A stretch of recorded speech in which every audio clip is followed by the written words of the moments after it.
Hello everyone, welcome to episode number 51. There we go.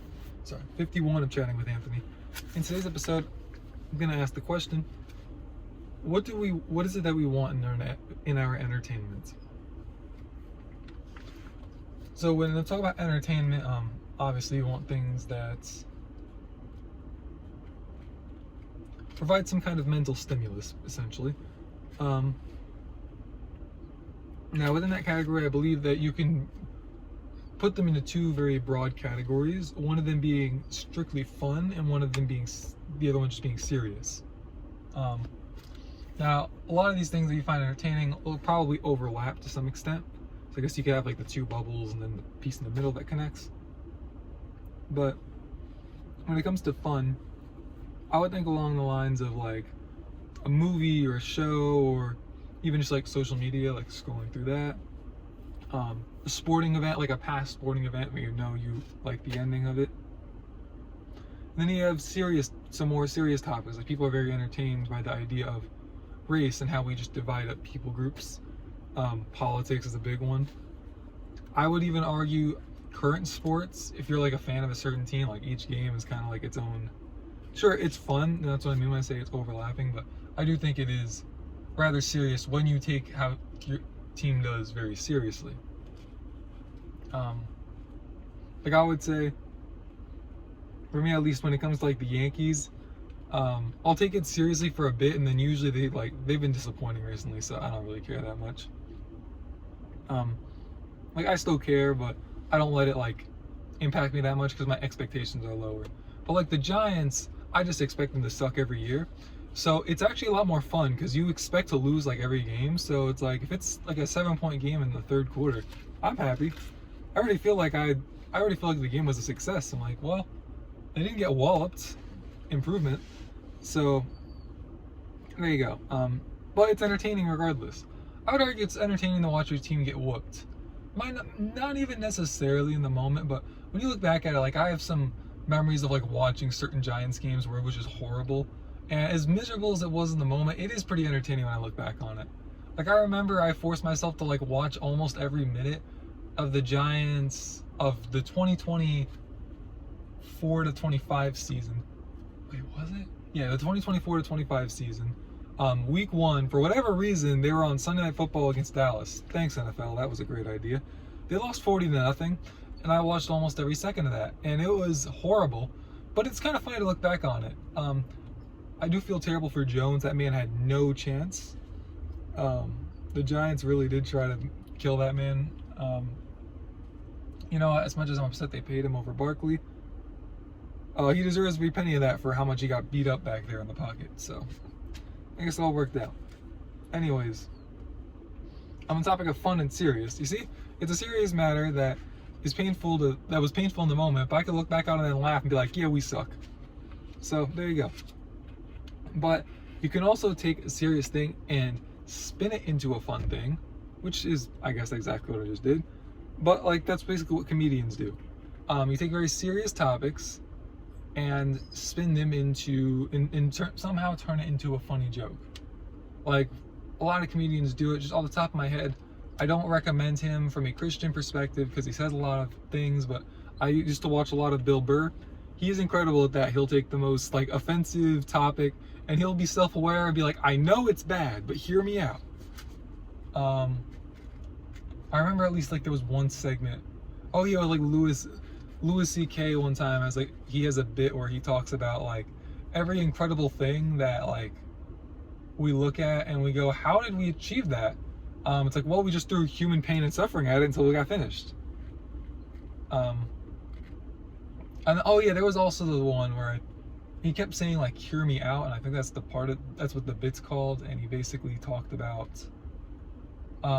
hear me out, like if we just looked away when our peanut allergy children eat something with peanuts in it, then we might not have to deal with it anymore.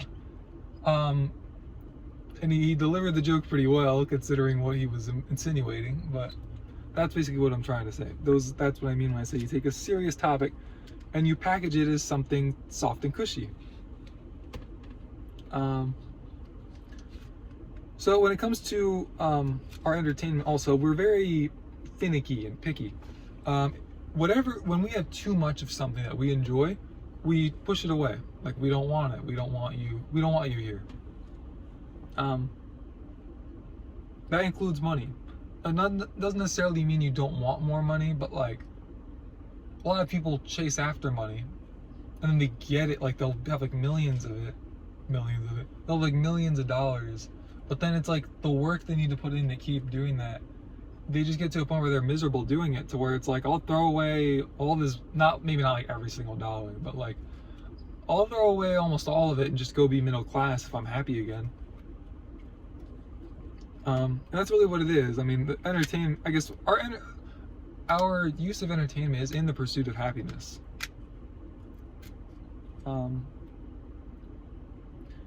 But yes, when it comes to our entertainment, we want enough of something that is unserious enough and fun to fill our cup all the way to the brim, like all the way to right here. And then as soon as it's here, we want to yank it back. Maybe don't do it too quick because there wouldn't be a lid on this, but you yank it back and then you start to sip on it. And then, yeah, you're like, yeah, I'll come back to you when I need you again. That's exactly how we treat it. And to be fair, when it comes to our entertainment, for the most part, whatever we're being entertained by is an inanimate object. We'll watch people do things, but it's typically like a pre-recorded video of some kind, so it's not necessarily bad to just treat it like that, but I'm just saying, like, that's exactly what we do. It's literally just for our enjoyment. And I'll finish off by saying that in regards to our wanting to be filled, like fill our cup, as a topic that is in the Bible, and I would argue, well, I would definitively state, I'm not saying this to reduce God to just entertainment. He is much more than that. However, I think people who have a relationship with God would be able to tell you, God will, if you allow him to, God will entertain you, and it'll be more entertaining than anything else you have. And I don't mean this as in it's like a comedian, like it's different. You're literally talking to like a holy and almighty and all-knowing God. So it's not quite the same thing as like Bill Burr making a joke about ice cream, or that joke about like the fat roommate, if you know what I'm talking about. Please, I don't want you guys to go looking it up. I don't want to lead you guys down that path. I'm just reminiscing. But yes, if we allow him to, God will entertain us. But what I mean by entertain us is he will fulfill us and tell us a purpose. He already has a purpose for all of us, really. But he will give us he will tell us what our purpose is, and then allow us to walk in it and help us grow within that. And that is all entertaining, but it's not just like sitting there watching YouTube. It's not the same thing. You can be very productive while watching YouTube. Hopefully that's what my videos are for you guys. But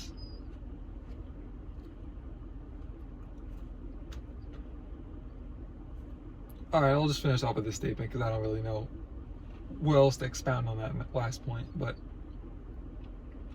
when it comes to God entertaining us, he will knock on your door, but he isn't going to break it down. Like, you have to let him in. God, being a good God, will bring people to a point where they don't feel they have a choice but to let him in. But even then, he's doing that to give you the choice. As the Israelites, or I don't remember who, as many people in the Bible did, people have hardened their hearts, where God sent tribulation to draw them closer to him, and they just kind of hardened their hearts and turned the other way and stubbed their nose, or snubbed, I don't know. But yes, we do have a choice on how to approach that. So that is everything that I have for today's episode. Thank you guys for watching. You bozos stay safe. God bless, and I'll see you in the next one.